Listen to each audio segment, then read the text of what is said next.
Penemuan baru menunjukkan galaksi bisa melahap galaksi lain yang lebih kecil, hanya menyisakan sisa-sisa. Mungkinkah ini terjadi pada Bima Sakti, galaksi kita? Jika ya, apa dampaknya bagi penghuni bumi, termasuk kita? Mari kita cari tahu.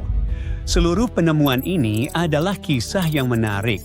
Bahkan sebelum Observatorium Rubin di Chili mulai beroperasi, observatorium itu tak sengaja membantu para astronom menemukan sesuatu yang benar-benar tak terduga. Pada bulan Juni, tim merilis gambar uji coba pertamanya, dan salah satunya menunjukkan pandangan mendalam ke gugus Virgo. Itu adalah kelompok besar galaksi terdekat yang telah dipelajari para ilmuwan selama bertahun-tahun. Tapi di pojok kanan bawah gambar itu, ada sesuatu yang tipis dan aneh, dan itu bukan aku. Ada jejak bintang kecil nan tajam membentang dari galaksi terkenal M61.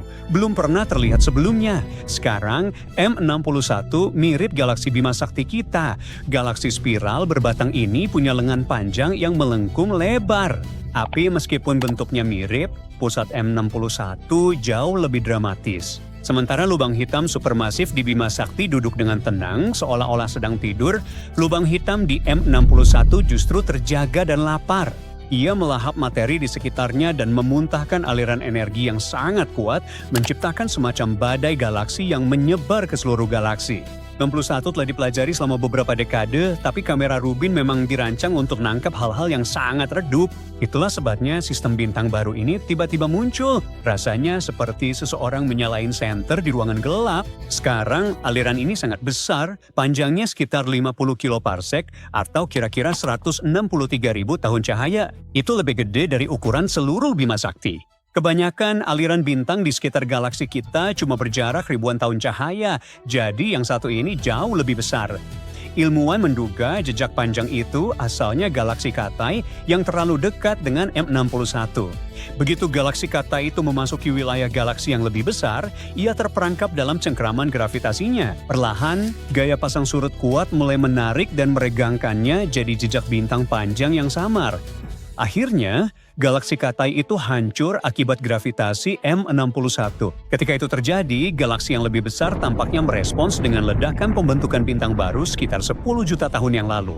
Rasanya hampir seperti tabrakan itu membanguninya. Saat galaksi besar melahap galaksi kecil, ini merupakan cara utama galaksi seperti Bima Sakti dan M61 tumbuh dalam miliaran tahun. Tiap galaksi kecil yang jatuh jadi bahan bakar galaksi besar, menambah bintang dan gas, bahkan bisa memicu aktivitas lubang hitam pusatnya. Akankah Bima Sakti jadi galaksi itu? Kita punya tetangga jauh lebih besar, Andromeda, tapi sulit diprediksi apakah ia akan cukup lapar untuk melahap Bima Sakti. Phew, lega sekali. Lagi pula, mungkin aneh aliran M61 lama tak disadari. Cahayanya tidak redup, melainkan bercahaya setara 100 juta matahari. Sulit dilewatkan. Tapi ia berhasil melakukan trik ini dengan sembunyi di balik galaksi terdekat, sehingga sulit untuk mendeteksi aliran bintang yang terang. Untuk menemukannya, kita membutuhkan instrumen yang sangat sensitif dan teknik yang cermat. Setidaknya sekarang kita tahu bahwa galaksi raksasa bisa tumbuh dengan memakan galaksi yang lebih kecil, meninggalkan jejak panjang bintang-bintang sebagai buktinya. Para peneliti mengakui bahwa cukup mengejutkan struktur sebesar itu bisa tetap tersembunyi di sekitar galaksi terkenal selama ini. Dan tampaknya penemuan aliran M61 ini baru permulaan. Langit malam mungkin akan mulai dipenuhi dengan struktur-struktur baru yang terungkap.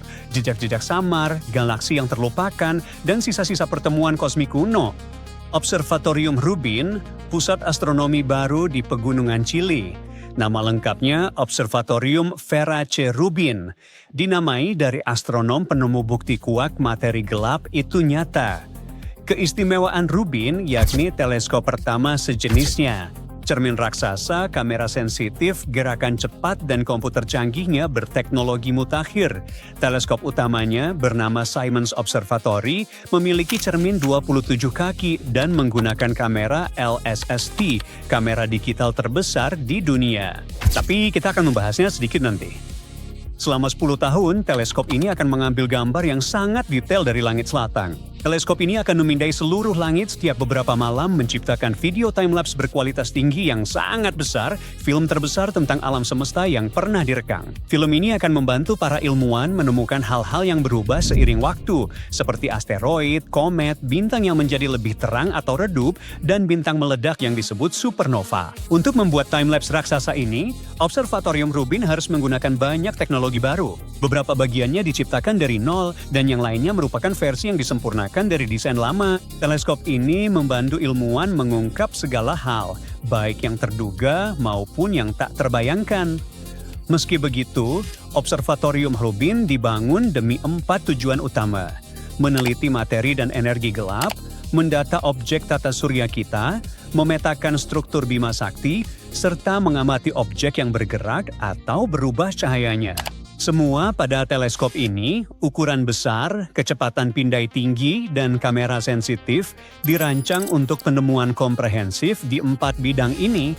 Teleskop Rubin bukan yang pertama dengan cermin utama 8 meter, tapi ini yang pertama menyatukan cermin utama dan tersier dalam satu permukaan tunggal.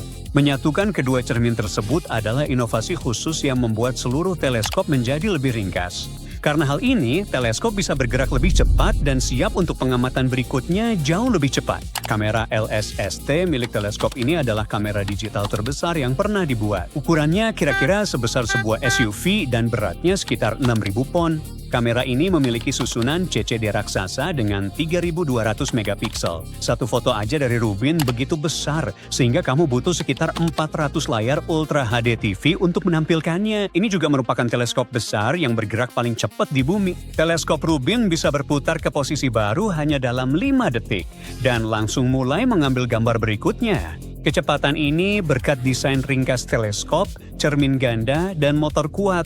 Sistem ini cepat menggerakkan serta menghentikan dudukan 220 ton tanpa getaran. Bahkan getaran kecil pun bisa merusak gambar. Jadi kestabilan ini adalah pencapaian besar. Ngomong-ngomong, kalau teleskop ini berputar dengan kecepatan penuh, kamu nggak akan bisa mengalahkannya. Selain itu, Observatorium Rubin punya kombinasi yang langka. Teleskop ini bisa mengumpulkan banyak cahaya dan menangkap area langit yang sangat luas dalam satu gambar. Artinya, teleskop ini bisa mendeteksi objek-objek redup yang tersebar di wilayah luas tanpa perlu banyak gambar terpisah. Ditambah kecepatan luar biasa teleskop ini jadi cara sempurna buat bikin timelapse ultra definisi tinggi Rubin selama 10 tahun tentang alam semesta. Menariknya, tiap gambar Rubin mencakup 10 derajat persegi langit. Luasnya setara 45 bulan purnama atau sekitar bola golf yang dipegang sejauh lengan. Hal keren lainnya, data dari Rubin akan langsung tersedia untuk para ilmuwan di AS dan Chili, serta untuk anggota program internasional In-Kind Rubin. Mereka akan bisa mengakses semuanya lewat portal online, jadi tidak perlu unduhan besar-besaran. Setelah 2 tahun, seluruh dunia akan bisa melihat data Rubin. Rubin juga akan memproses gambar-gambar baru setiap malam hampir secara real-time. Jika ada objek langit bergerak atau berubah, sistem mengirim peringatan dalam 60 detik. Ini membuat ilmuwan bisa merespons cepat dan mengarahkan teleskop ke peristiwa itu. Tiap malam, Observatorium Rubin menghasilkan 20 terabyte data dan mengirim 10 juta peringatan perubahan langit. Di akhir survei 10 tahun, Rubin akan menghasilkan 60 petabyte gambar mentah totalnya. Ini akan menjadi pertama kalinya begitu banyak informasi astronomi dibagikan kepada begitu banyak orang.